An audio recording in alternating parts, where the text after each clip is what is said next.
السلام علیکم دوستوں، میرا نام ہے محمد یوسف۔ آپ میرا یوٹیوب چینل دیکھ رہے ہیں ہنجرا آفیشل۔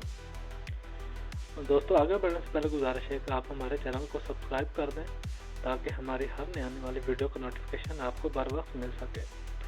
دوستوں، ہم نے کل آپ کو بتایا تھا کہ ہم اپنی آنے والی ویڈیو میں سلطان عبدالحمید نے حجاز ریلوے اور بغداد ریلوے کے منصوبہ کے بارے میں بات کریں گے۔ دوستو، چلتے ہیں اپنی ویڈیو کی طرف۔ دوستو، حجاز ریلوے کا منصوبہ اگرچہ سلطان عبدالحمید کے حکومت سنبھالنے سے قبل ہی زیر غور تھا، تاہم اس پر کام 1900 میں شروع ہوا۔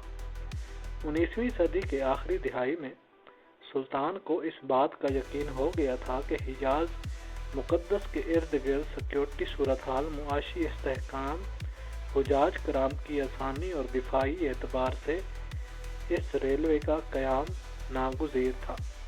چنانچہ دمشق سے مدینہ منورہ کی جانب ریلوے لائن بچھانے کا کام شروع کیا گیا۔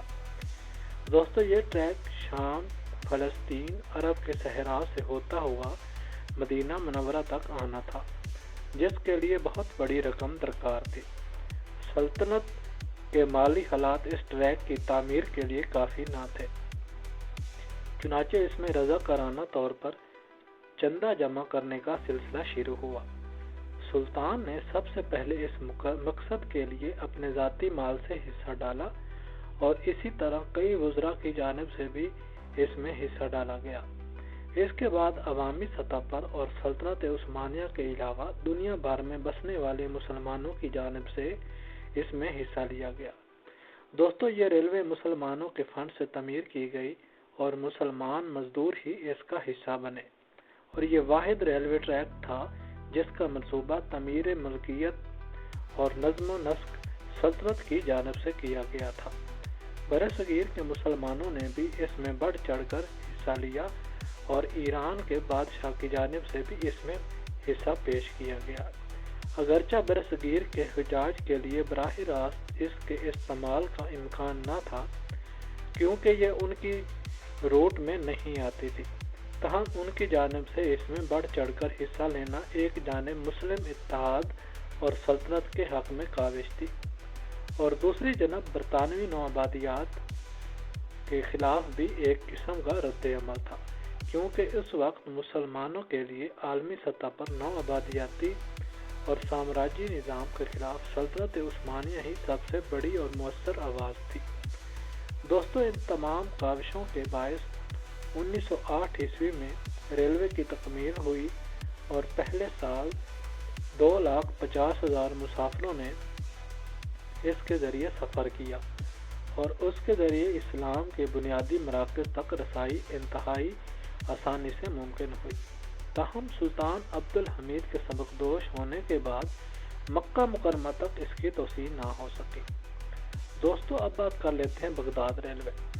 دوستو، 19ویں صدی میں سلطنت عثمانیہ اور اس وقت کی ابھرتی عالمی طاقت جرمنی کے مابین جرمنی کے شہر برلن تا بغداد 1600 کلومیٹر طویل بغداد ریلوے کے نام سے ریل ٹریک بچھانے کا منصوبہ کیا گیا، جس پر 1903 میں کام شروع ہوا۔